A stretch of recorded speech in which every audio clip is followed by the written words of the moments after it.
એકદમ દુઃખદ ઘટના આપણા ભરૂચના જીઆઈડીસીમાં બની હતી, જેમાં 2 થી 3 દિવસ પહેલા કંપનીમાં આગ લાગી હતી. એના કારણે 2 લોકોના દુઃખદ મૃત્યુ થયા અને 12 થી 13 લોકોને ગંભીર ઈજાઓ અને સામાન્ય ઈજાઓ પણ થઈ છે.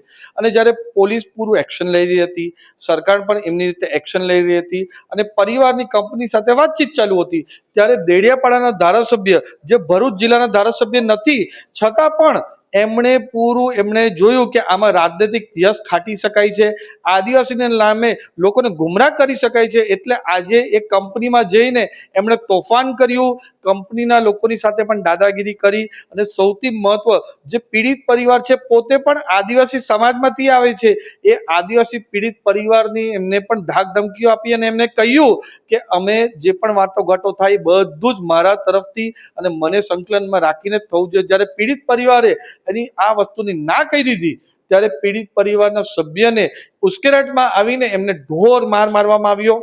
આદિવાસી પરિવારના સભ્યને લાફા પણ મારવામાં આવ્યા અને સાથે એમની પર હુમલો પણ કર્યો. અને એના પછી પણ એમની મારામારી પછી પણ એ ધાક ધમકીઓ એમની પૂરી ચાલુ જ છે.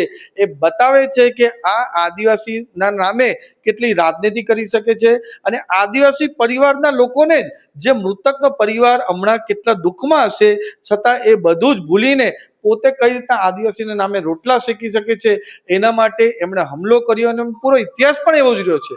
હમણાં લગીને 19 જેટલા ગંભીર ગુનાઓ એમની પર લાગેલા છે.